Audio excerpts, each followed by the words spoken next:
La plupart des gens pensent que leur vie est bloquée parce qu'il y a quelque chose qui ne va pas chez eux, alors qu'en réalité, c'est le processus qu'ils traversent qui les bloque.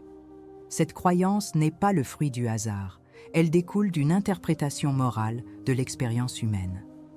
Dans le taoïsme, les problèmes ne sont pas des échecs, mais des signes de discontinuité fonctionnelle. Quelque chose qui aurait dû mûrir n'a pas mûri, ou quelque chose qui a déjà mûri n'a pas trouvé d'expression. Le yin-yang apparaît précisément pour lire ce point invisible avant que la souffrance ne devienne identité. Ne pensez pas à qui vous êtes, pensez à ce qui se passe. Ce simple changement de perspective modifie complètement le type de réponse qui devient possible.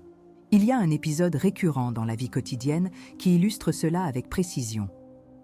Lorsque nous insistons pour agir plus fort, plus vite ou avec plus de courage, et pourtant, tout semble résister. Dans la pensée taoïste, cela n'indique pas une faiblesse, mais une erreur de phase. L'excès de yang appliqué là où le yin est encore en train de s'organiser génère des frictions. Forcer la clarté alors que le système est encore en train d'accumuler des informations conduit à des décisions fragiles. Le yin-yang n'interprète pas cela comme une confusion psychologique, mais comme une étape légitime du processus. Ignorer cette étape transforme l'épuisement en culpabilité personnelle. Le canal Solstice est né précisément pour offrir ce type de lecture structurelle de l'expérience humaine. Ici, la vie n'est pas traitée comme un problème émotionnel à surmonter, mais comme un système dynamique à comprendre. L'objectif n'est pas de motiver, de corriger ou d'imposer des décisions. Il s'agit d'enseigner à lire les modèles de maturation, le rythme et le temps interne. Le taoïsme intervient comme un langage technique pour interpréter les phénomènes quotidiens. Solstice existe pour ceux qui sentent que les efforts constants ne suffisent pas, et pour ceux qui soupçonnent que l'erreur n'est peut-être pas un manque de force, mais un excès de force au mauvais moment. Le yin-yang offre un mécanisme opérationnel clair, distinguer la causalité silencieuse de la causalité visible. Le yin est tout ce qui prépare sans apparaître, organise sans s'annoncer et soutient sans produire de résultats immédiats. Le yang est l'action, la décision, l'exposition et le mouvement. La plupart des conflits personnels surviennent lorsque nous essayons de tout résoudre uniquement avec le yang. Une action sans fondement entraîne un effondrement rapide. Le modèle enseigne à identifier quand le problème ne nécessite pas de mouvement, mais une réorganisation invisible. Dans ce cas, résoudre consiste à arrêter de pousser et à commencer à structurer. Cela provoque un choc de conscience, car cela démantèle l'idée que rester immobile signifie échouer. Dans de nombreuses situations, la stagnation n'est pas un blocage, mais une incubation. L'erreur survient lorsque l'on exige de la clarté avant la maturation. Le yin-yang offre un critère objectif. Si la confusion persiste, il n'y a pas encore de base suffisante pour agir. La solution n'est pas de réfléchir davantage, mais de suspendre l'exigence de décision. Cet ajustement simple réduit l'anxiété structurelle. L'esprit cesse de lutter contre son propre rythme. D'autre part, le modèle révèle également le moment où continuer à analyser devient corrosif. Il arrive un moment où le yin a rempli sa fonction et où le système demande du yang. Continuer à accumuler alors que le moment d'agir est venu entraîne une perte de vitalité. Le yin-yang enseigne que l'action n'a pas besoin d'être parfaite, elle doit être opportune. L'impulsion ne naît pas de la pression, elle naît de la reconnaissance du bon moment. Lorsque l'étape est correctement identifiée, agir cesse d'être un effort psychologique. Le mouvement se produit parce que le processus a mûri. Si cette lecture vous semble logique, la chaîne Solstice a été créée précisément pour approfondir ce type de compréhension. S'abonner et aimer la vidéo est une façon de manifester votre intérêt pour les contenus qui traitent la vie comme un système. Et cela aide la chaîne à poursuivre ses recherches et ses études. L'objectif ici est d'offrir des outils de lecture. Car lorsque nous apprenons à lire les processus, la vie cesse d'apparaître comme un problème constant. Elle commence à se comporter comme quelque chose de navigable. Au début du XXe siècle, Carl Jung a observé que de nombreux conflits psychiques ne se résolvaient pas par un effort conscient supplémentaire, mais par une réorganisation silencieuse de la vie intérieure, ce qu'il a lui-même reconnu avoir appris en étudiant le taoïsme. Cette constatation est née de la répétition clinique d'un même schéma. Des personnes intelligentes, lucides et travailleuses bloquaient précisément là où elles essayaient le plus d'avancer. La difficulté ne venait pas d'un manque de volonté, mais d'un excès d'intervention. Le système psychique entrait en résistance non pas par faiblesse, mais par saturation. Cette interprétation déplace le problème de l'identité vers le processus, et cela change complètement le type de solution possible. À partir de là, l'idée d'échec personnel commence à perdre de sa force explicative. Dans la tradition taoïste, cette lecture était déjà organisée depuis des siècles à travers le yin-yang comme structure fonctionnelle du réel. Il ne s'agit pas de dualisme moral, mais de rythme, d'alternance et de maturation. Le yin n'est pas une passivité psychologique, c'est une phase de préparation, d'accumulation et de réorganisation. Le yang n'est pas de l'agressivité, c'est l'expression, la décision et l'impact sur le monde. Lorsque ces étapes sont confondues, la souffrance apparaît. L'histoire humaine montre à maintes reprises que les civilisations, les projets et les individus s'effondrent lorsqu'ils forcent une manifestation sans fondement. L'erreur ne réside pas dans le mouvement, mais dans le moment. Ignorer cela génère une usure cumulative. Ce schéma apparaît de manière récurrente dans les récits historiques de décisions politiques, stratégiques et culturelles qui ont échoué non pas par mauvaise intention, mais par une mauvaise lecture du temps. Tenter d'accélérer des processus immatures engendre de l'instabilité. De même, insister pour accumuler alors que l'action est déjà nécessaire engendre la stagnation et la perte de vitalité. Le yin-yang ne juge pas ses choix, il les décrit. Il offre un langage permettant d'identifier quand quelque chose est fait trop tôt ou trop tard. Cette précision réduit le drame du choix. Le problème n'est plus de savoir qui décide, mais quand décider. Ce changement réorganise tout le champ de l'analyse. Au cours du développement personnel moderne, ce critère a été progressivement remplacé par des récits motivationnels centrés sur la force individuelle. La conséquence a été une génération formée à agir sans écouter le stade du processus lui-même. La confusion a commencé à être considérée comme un défaut, le doute comme une faiblesse, la peur comme un blocage. Cependant, dans la logique yin-yang, ces états sont des indicateurs techniques de phase. Ils signalent que le système est encore en train d'organiser ses références. Forcer la clarté à ce stade n'accélère pas les choses, cela ne fait que les fragiliser. Dans le même temps, le modèle confronte également une autre erreur courante, moins discutée, mais tout aussi corrosive. Continuer à analyser lorsque le processus a déjà mûri affaiblit le potentiel accumulé. Une incubation excessive draine l'énergie. Le yin-yang montre qu'il existe un point où ne pas agir devient une forme de perte. À ce stade, l'action n'exige pas une certitude absolue. Elle exige la reconnaissance de la maturité. Lorsque ce critère est ignoré, des reports chroniques apparaissent, qui ne sont pas dus à la peur, mais à un décalage temporel. La vitalité se dissout sans conflit apparent. Cette lecture crée un champ de décision plus précis, car elle élimine à la fois la précipitation et la paralysie. L'accent n'est plus mis sur l'intensité émotionnelle, mais sur l'alignement fonctionnel. Cela vaut pour l'esprit, les relations et les projets concrets. Lorsque le bon moment est reconnu, l'effort diminue. Le système coopère. Le sentiment d'être contre soi-même se dissout. Le contrôle ne vient pas de la force, mais d'une lecture correcte de l'étape. Et cette lecture peut s'apprendre. C'est exactement ce type de compréhension que ce contenu développe étape par étape tout au long de la vidéo. En continuant à suivre, vous approfondissez cette capacité à reconnaître les phases avant d'agir ou d'insister. Cette compétence change les décisions sans exiger de changement de personnalité. Elle réorganise la façon dont vous interprétez les blocages et les impulsions. Lorsque le yin-yang est réduit à une simple dualité, on perd précisément ce qui le rend si efficace, sa fonction de régulateur de continuité. Le yin et le yang ne décrivent pas des choix opposés, mais les étapes d'un même mouvement qui n'existe que parce qu'il alterne. Le point négligé est que le problème réside rarement dans l'excès d'un côté, mais dans la rupture de la transition entre les deux. La vie ne s'arrête pas parce que quelqu'un en a fait trop ou pas assez. Elle s'arrête lorsque le passage d'un état à un autre est interrompu. Cette interruption crée une accumulation improductive ou une dissipation prématurée. La souffrance naît dans cette brèche invisible.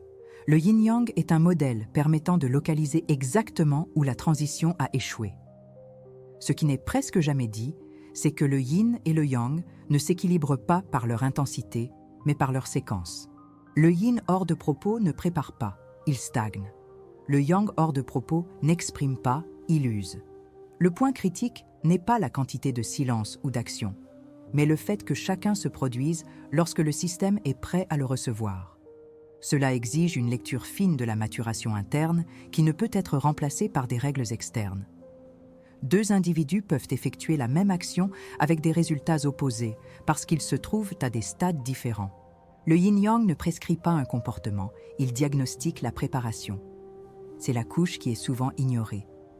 Il existe encore un aspect plus subtil. Le yin et le yang ne sont pas seulement des phases, ce sont des modes de causalité qui se superposent. Même pendant l'action, il y a un yin qui opère en arrière-plan et organise les conséquences futures. Même pendant le recueillement, il y a un yang latent qui définit les limites de ce qui est en cours de préparation. Lorsque cette superposition n'est pas reconnue, la personne tente de séparer trop ce qui est intrinsèquement interdépendant. Elle agit comme si la préparation excluait le mouvement ou comme si l'action dispensait de structure.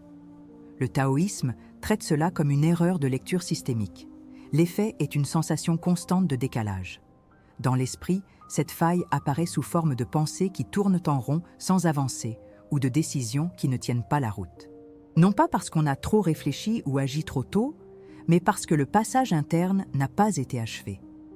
Le yin a accumulé des données qui n'ont pas été intégrées. Le yang a tenté d'exprimer quelque chose qui n'avait pas encore suffisamment de forme. Le point d'ajustement n'est pas de s'arrêter ou d'accélérer, mais de permettre à l'intégration de se produire. Sur le plan neuroscientifique, cela est lié à la consolidation des réseaux neuronaux avant l'exécution.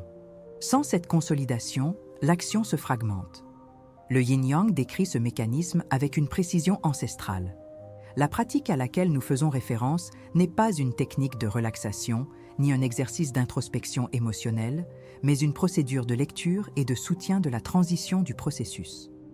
Elle existe dans un but précis, permettre le passage entre la préparation et la manifestation sans interférence prématurée. Ce que l'on appelle généralement un blocage est, la plupart du temps, une transition incomplète. Le système a accumulé suffisamment de matière, mais n'a pas encore intégré de forme. La pratique agit précisément à ce stade intermédiaire. Elle ne cherche pas de réponse, mais une cohérence interne. Sa valeur réside dans l'achèvement du cycle et non dans l'accélération du résultat. En termes opérationnels, cette pratique consiste à suspendre délibérément les décisions importantes tout en restant attentif à son état interne. Il ne s'agit pas d'attendre passivement ni de réfléchir indéfiniment. Il s'agit d'interrompre l'exigence de conclusion et d'observer les signes de réorganisation. Ces signes apparaissent sous la forme d'un changement spontané de perspective, d'une réduction du bruit mental et d'une sensation d'alignement corporel. Le pratiquant ne force pas les interprétations. Il se contente d'enregistrer les variations de clarté et de résistance. Cela crée un champ stable pour l'intégration. Le processus s'organise alors de lui-même. Concrètement, c'est plus simple qu'il n'y paraît. On définit consciemment une période sans décision finale sur le sujet en question.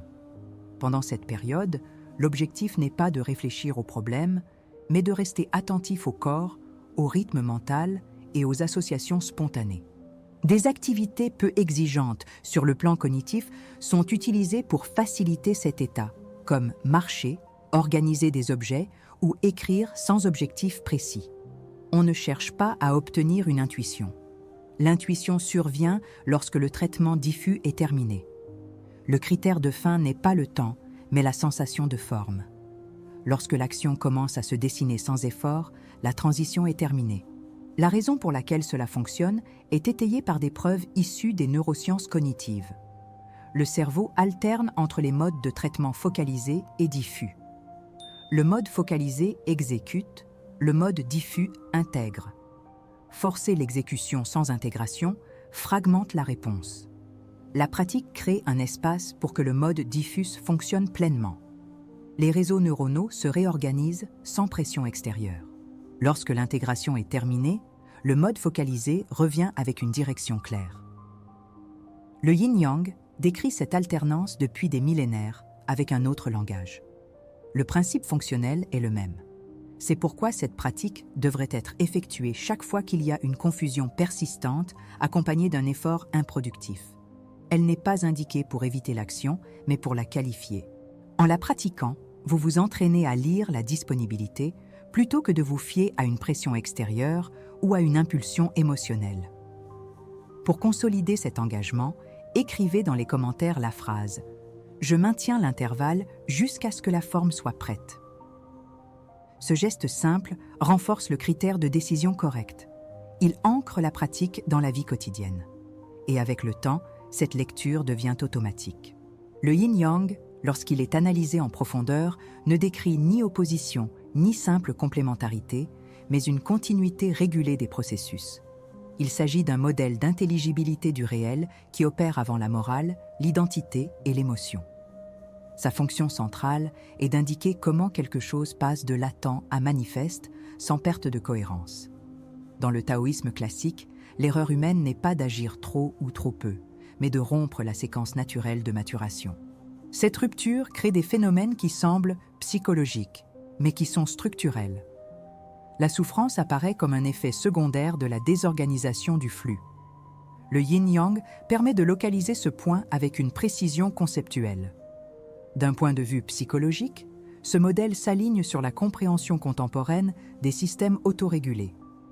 L'esprit ne fonctionne pas comme une ligne continue de décision consciente, mais comme une alternance entre intégration et exécution. Les états de recueillement cognitif ne sont pas des défaillances du système, mais des moments de réorganisation interne. Le yin correspond à des phases où l'inconscient est actif dans la consolidation des données, des expériences et des affects. Le yang correspond à l'émergence de ces contenus sous forme d'action, de parole ou de décision. Lorsque cette alternance est respectée, il y a économie psychique. Lorsqu'elle est interrompue, l'anxiété, la confusion et l'impulsivité apparaissent. Dans le bouddhisme, en particulier dans les traditions contemplatives, cette lecture apparaît dans la distinction entre clarté conceptuelle et sagesse expérientielle. La clarté n'est pas forcée, elle émerge lorsque les conditions sont mûres. La tentative d'atteindre la compréhension par un effort direct est considérée comme une cause d'agitation mentale. Le silence fonctionnel, dans ce contexte, n'est pas un vide, mais un champ de réorganisation. Le yin-yang offre une structure parallèle, mais plus opérationnelle, pour comprendre ce mécanisme. Il ne parle pas d'illumination, mais de préparation. Cette préparation est observable dans la réduction des conflits internes. La pratique spirituelle, à ce niveau, est une lecture de l'état. Dans la pratique, cela signifie que les décisions efficaces ne naissent ni d'une urgence émotionnelle, ni d'une analyse infinie, mais d'un alignement entre l'état interne et le geste externe. Psychologiquement, cet alignement se produit lorsque les réseaux neuronaux ont déjà intégré suffisamment d'informations pour soutenir un choix. Spirituellement, cela est décrit comme agir en conformité avec le Tao. Il n'y a ni effort héroïque, ni abdication passive. Il y a adéquation. Le yin-yang n'enseigne pas la vertu, il enseigne le timing. Et le timing est une variable négligée dans la plupart des modèles de développement personnel.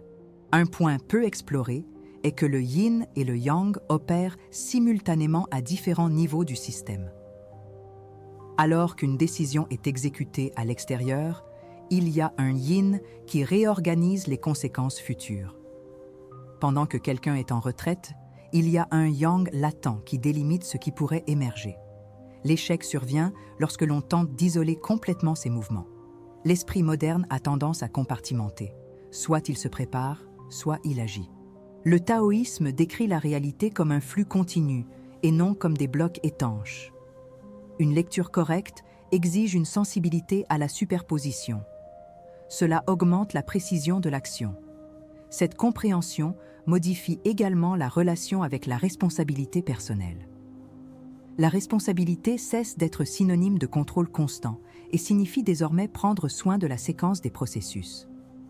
Psychologiquement, cela réduit la culpabilité et l'autocritique excessive. Spirituellement, cela dissout l'idée de lutte contre la vie.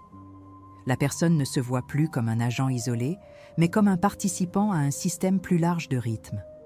Le yin-yang fournit un langage pour cette participation consciente. Il ne supprime pas l'autonomie, il la qualifie. L'autonomie devient le fait de savoir quand intervenir et quand soutenir. En tant que matériel de référence, ce modèle offre un critère transversal applicable à l'esprit, aux relations et aux structures sociales. Il permet d'évaluer non seulement ce qui est fait, mais aussi si le moment de le faire est approprié. Cette distinction modifie la qualité des choix sans exiger de transformation identitaire. La spiritualité ici n'est pas transcendance, c'est précision de lecture. La psychologie n'est pas correction de traits, c'est ajustement de phase. Lorsque ces deux dimensions se rencontrent, le résultat est une cohérence fonctionnelle. Et la cohérence fonctionnelle réduit la souffrance de manière structurelle. C'est à ce point que le yin-yang révèle sa puissance réelle en tant que modèle de vie. Si le Tao ne se précipite pas et que tout s'accomplit malgré tout, à quel moment commençons-nous à croire que la vie dépend de notre urgence? Cette question n'appelle pas de réponse immédiate, elle demande un espace intérieur. Au fil de ce qui a été dit, le yin-yang est apparu non pas comme une idée abstraite, mais comme un critère de lecture du temps. Il ne résout pas en imposant une direction, il résout en redonnant de la sensibilité. Lorsque la lecture change, la pression diminue. Le gain n'est pas le contrôle absolu, c'est la cohérence fonctionnelle. Et la cohérence a un effet silencieux, mais profond. Elle réduit les conflits sans avoir à les surmonter. Le plus grand avantage de suivre ce parcours est peut-être de réaliser que de nombreuses impasses n'exigeaient pas d'être surmontées, mais d'être écoutées. Pas une écoute émotionnelle, mais une écoute structurelle. Ce qui semblait être de la confusion était en fait une réorganisation. Ce qui semblait être de la stagnation était en fait une incubation.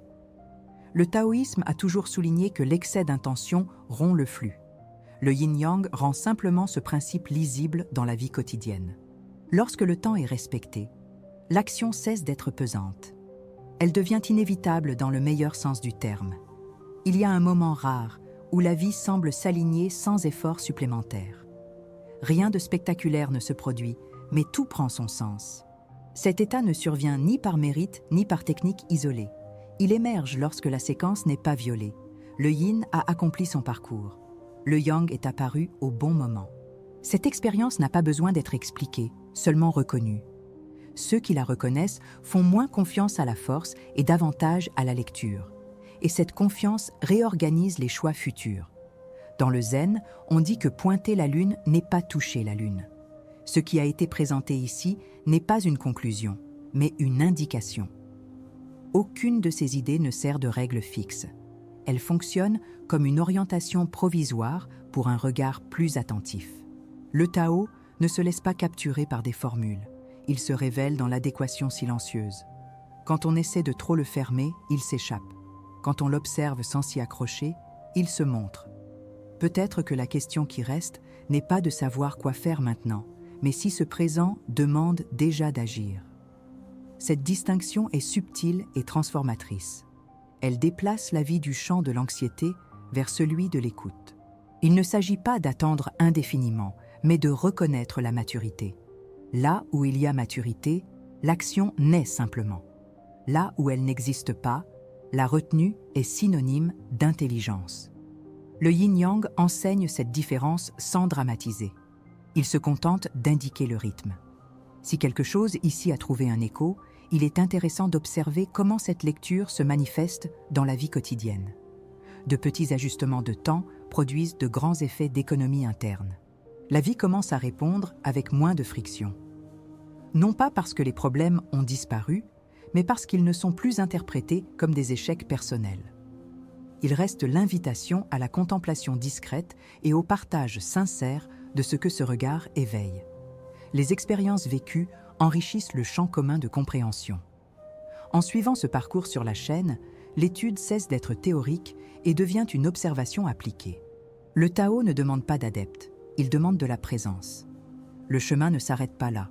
Il se poursuit dans la manière dont chacun interprète le prochain mouvement. Et c'est peut-être là que tout recommence.